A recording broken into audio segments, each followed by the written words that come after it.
Intellectually confuse कर लेते हैं। हाँ जी सर जी, सर कैसे हैं? बिल्कुल ठीक। बस sir, next to next stream शायद मेलबर्न से ही आपके साथ करूंगा। क्विक क्वेश्चन आपके साथ था। मैंने वो हारिस आंसर आपने मॉडरेट बहुत अच्छा किया था, बाय द वे, बहुत अच्छा लगा। You were to the point. तो अच्छा, मेरा तो कोई काम ही नहीं था ना ना, ऑब्वियसली, बट मेरा वो जो इट वाजंट वो अबाउट जो मी। मेरा एक क्वेश्चन था उस पे यार, वो गालिब से पूछना है मेरे को। आई नो उसने फॉसिल के वो पीछे ही पड़ गया, मतलब वो जैसे कुत्ते की दुम होती है ना, वो द अदर पर्सन कि वो fossil evidence, fossil evidence, fossil evidence. पर उसमें एक वो लॉजिक तो था, वो मिसिंग लिंक का फॉसिल एविडेंस है नहीं हमारे पास। वो हम्म, फूल फूल तो मैं इसको डिस्क्रेडिट नहीं कर सकता उस लॉजिक को। मैं आपको बताता हूँ क्यों नहीं है। क्योंकि कोई इसका है ही नहीं, कोई मिसिंग लिंक कोई चीज है ही नहीं। हम जो कहते हैं ना इंसान होमोसेपियंस कब हुआ है, 2 लाख साल पहले या 2.5 लाख साल पहले, कई लोग 3 लाख भी कह देते हैं। उसमें फर्क क्या है? उसमें फर्क ये है कि वो जो होमोसेपियन था, वो असल में आपको ये देखना पड़ता है कि स्पीशीज को हम डिफरेंशिएट कब करते हैं। होमोसेपियन कब बनता है? उससे पहले का जो होमो है वो होमोसेपियन से सेपरेट कब होता है? वो तब होता है जब आप सेक्स करके आपस में इंटर सेक्स करते हैं और आप फर्टाइल बच्चे पैदा नहीं कर सकते। जैसे घोड़ा और गधा एक ही फैमिली का है, लेकिन जब वो खच्चर पैदा करते हैं तो खच्चर अपनी नस्ल आगे से नहीं चला सकते। तो ये वो जगह है जब आप कहते हैं कि शाख निकली, यानी आंख से भी नजर नहीं आता। आप आंख से देख के भी नहीं कह सकते कि ये दूसरी स्पीशीज है, ये दूसरी स्पीशीज है। उसका पता तब चलेगा जब आपके बच्चे इनफर्टाइल बांझ बच्चे पैदा होंगे। तो इसलिए मिसिंग लिंक होता ही नहीं है। तो हम जब कहते हैं ना 2.5 लाख या 3 लाख साल पहले, वो क्यों सवाल रखा जाता है? वो ये है कि फॉसिल से आप ये नहीं कह सकते कि क्या ये 99.8% होमोसेपियन है या ये 100% होमोसेपियन है। ये शाख ये शाख जहां पे बेस है, ये बेस में तो इतना सेपरेट नहीं है, शुरू में कम सेपरेट है। और जब ये कम सेपरेट है यहां पे बेस के करीब, तो उसमें आप गैप, आप उसको ना फॉसिल से देख सकते हैं, इवन कि आपकी आंख के सामने हो। मैं इसकी एग्जांपल ये देता हूं कि जब आप लायन और टाइगर का ढांचा अलग करते हैं, खाल उतारते हैं, कोई डिफरेंस नहीं पता चलता लोगों को। आम आदमी, आप और मैं, हमें तो बिल्कुल भी नहीं पता चलता। हाँ, जो एक्सपर्ट्स हैं, जूलॉजिस्ट, वो आपको बता देंगे, कुछ छोटे मोटे होंगे, आपको हम दिखाएंगे, मुझे दिखाएंगे, मैं नहीं पकड़ सकूंगा। तो अगर हम वो फॉसिल आपको दिखाएं, फर्ज करें उसका एंसेस्टर टाइगर है, लायन है, और टाइगर थोड़ा बड़ा होता है, बंगाल टाइगर है, तो आपको कहेंगे ये इसकी पहली है, ये अगली स्पीशीज है।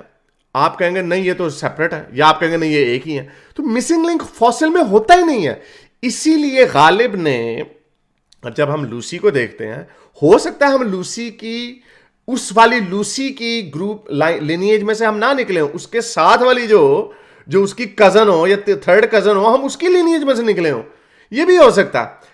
लेकिन हमें यह अंदाजा देता है कि जो लूसी थी वो हमारी लिनिएज वहीं से आ रही है। तो फॉसिल का जो प्रॉब्लम, इसीलिए गालिब ने जेनेटिक्स के ऊपर ज्यादा जोर डाला, और जो क्रोमोसोम की एग्जांपल दी वो ये दी।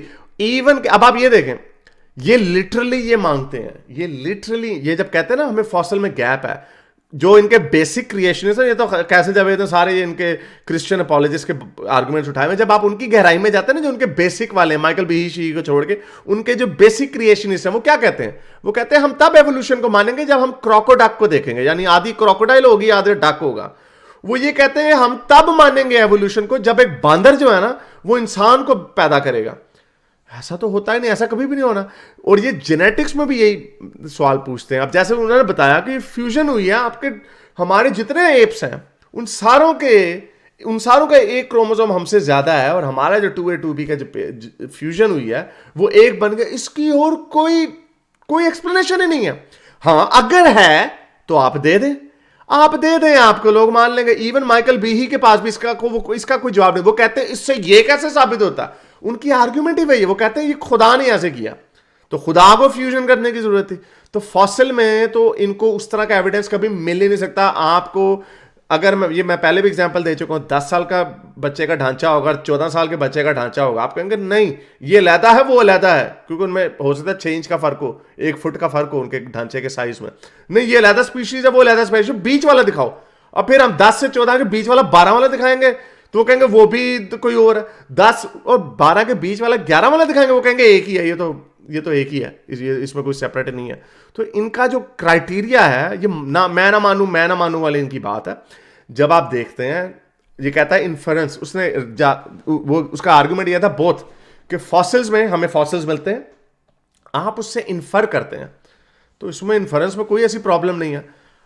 किसी ने बिग बैंग को आंख से नहीं देखा, बिग बैंग के जितने शाहिद हैं उनको इन्फर किया जाता है बाद में। यस, उसमें मैथमेटिक्स है, फिजिक्स में मैथमेटिक्स से आपको हेल्प कर देती है, बायोलॉजी में नहीं करती अनफॉर्चुनेटली। तो आपको, जैसे एक डिटेक्टिव होता है, एक डिटेक्टिव आपका, अगर आपके ऊपर कत्ल का इल्जाम है, आपका डीएनए वहां पे मिला, आपका बाल मिला, आपका थूक मिला या आपका फिंगरप्रिंट मिला, किसी ने अपनी आंख से नहीं देखा, कैमरा नहीं है, किसी ने नहीं देखा कि आपने कत्ल किया, डिटेक्टिव इन्फर करेगा। बीच में कुछ डिटेल्स हो सकती हैं जो मिस हो सकती हैं, कि भाई आपने उस दिन लाल कपड़े क्यों पहने हुए थे, उसका जवाब डिटेक्टिव को नहीं मिला। हो सकता है उसकी कोई वजह हो, कैमोफ्लेज हो, या हो सकता है कोई वजह ना हो, हमारे पास उसका जवाब नहीं है। लेकिन इससे यह साबित नहीं होता कि आपने कत्ल नहीं किया, क्योंकि हमारे पास आपका फिंगरप्रिंट है, डीएनए है। हाँ, कोई और वजह भी हो सकती है। फॉर एग्जाम्पल, अगर आप ये कहें नहीं मैं वहां पे नलका ठीक करने गया था इसलिए मेरा बाल गिर गया या मेरा फिंगरप्रिंट वहां पे था, लेकिन मेरा कत्ल से कोई ताल्लुक नहीं, ये है काउंटर एक्सप्लेनेशन। तो जब हम इनसे पूछते हैं कि इसकी काउंटर एक्सप्लेनेशन दो कि क्रोमोसोम फ्यूज कैसे हो गया, कोई काउंटर एक्सप्लेनेशन नहीं इनके पास। ये वही रट मारते कि इससे ये साबित नहीं होता। ढांचे के ऊपर हम इनको कहते हैं, यानी फॉर एग्जाम्पल ये ढांचे के बारे में कहा जाता है कि जितने जियोलॉजिकल स्केल्स हैं, हर ढांचा अपनी जगह पे मिलता है।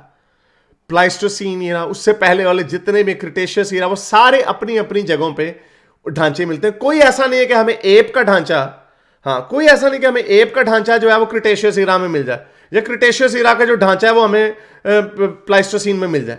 कभी भी ऐसा नहीं होता। उसकी क्या एक्सप्लेनेशन? उसकी एक्सप्लेनेशन यही कि हायरार्की है, ये एवोल्यूशन हो रही है, या हायरार्की हो रही है, स्पीशीज अपनी फॉर्म बदल। वो कहते हैं नहीं, ये कैसे साबित हुआ, हमें वो दिखाओ। तो ये ना जीतने वाला, इनके उसकी वजह एक ही है, सबको पता, ये मोटिवेशन है उसके पीछे, कि क्रिश्चियंस की बाइबल उसके खिलाफ है, मुसलमानों का कुरान उसके खिलाफ है। दैट्स द रीजन, और कोई रीजन नहीं है इसको डिनाई करने। सर आप बहुत सारे रिलीजन्स पे करते हो, एक आपके लिए मस्त रिलीजन मैंने ढूंढ के लाया है, उस पे ना दो तीन सीरीज निकाल दे रहा, वो है दैट इज दिस ये साइंटोलॉजी। उस पे जरा थोड़ी उस पे एनालिसिस करवा देना सर, बड़ा मजा आएगा। साइंटोलॉजी, हाँ, उसमें फजूल बोंगी है उसके अंदर भी। अरे मैंने उसमें तो डिटेल से नहीं उसको पढ़ा, उसको उनका एल रॉन हर्बर्ट का जो उसने एज अ साइंस फिक्शन लिखी थी, वो मजहब बन गया। उन्होंने कहा हाँ चलो जी मौजे करें। ना, वो साइंस फिक्शन राइटर ही था। उसने क्या कहा, उसने कहा कि the easiest way to make money, वो जेम्स रैंडी की जिसकी फर्स्ट टाइम बात करी थी ना, उसका इंटरव्यू देखना। जेम्स रैंडी उसको जानता था, क्योंकि जेम्स रैंडी ने किताबें लिखी थी ना। कहता nobody used to like him. कहता उसने कहा कि the easiest way to make money out of this is to start a religion. ठीक है, वो कहता है एलियन जीनू बन के आया था। अरे वो तो अमेजिंग है। वो लेकिन मुझे हैरत ये होती है ना कि जॉन ट्रेवोल्टा और टॉम क्रूज जैसे लोग भी पागल हुए हुए हैं। खैर टॉम क्रूज ने आजकल उसकी छुट्टी करा दी है मेरा ख्याल, लगता है कि वो छोड़ ही नहीं सकता। ये क्या करते हैं ना, नहीं, लेकिन अब वो पीछे हट गया उससे। नहीं, Tom cruise is quite powerful. वो उसको फंडिंग उस तरह नहीं कर रहा टॉम क्रूज जैसे करते थे। एनीवे, आई डोंट नो, मुझे इसमें कोई तरह इंटरेस्ट नहीं था, क्योंकि इतने गत्थे हैं इनके पास, उनके पूरे चिट्ठे हैं जो रिकॉर्डिंग है, ये रिलीज कर देंगे। ये तो छोड़ नहीं सकते, एक बार ही घुस गए ना, अब जा नहीं सकते। इट्स अ कल्ट, और बहुत बुरा कल्ट है वो वाकई। बड़ा उसके ऊपर बड़ी वो डॉक्यूमेंट्रीज बनी हुई है कि किस तरह उनको हैरेस करते हैं जो लोग कल्ट को छोड़ते हैं। एक एक्ट्रेस और भी थी, उसने छोड़ा उसको किस तरह इन्होंने, मैंने 60 मिनट्स में देखा था बहुत पहले। तो हाँ, वो ऐसा ही है। आप क्या हर का आपके ऊपर तो एक्सपर्ट नहीं ना बना जाता। वो है। और मिलते हैं फिर अगले हफ्ते। Thank you for picking up my call. Thank you. मेरे इस नेक काम को जारी रखने के लिए मुझे पेपैल या पेट्रियन पे जरूर सपोर्ट कीजिए, ताकि मैं अपना पैगाम ज्यादा से ज्यादा लोगों तक पहुंचा सकूं।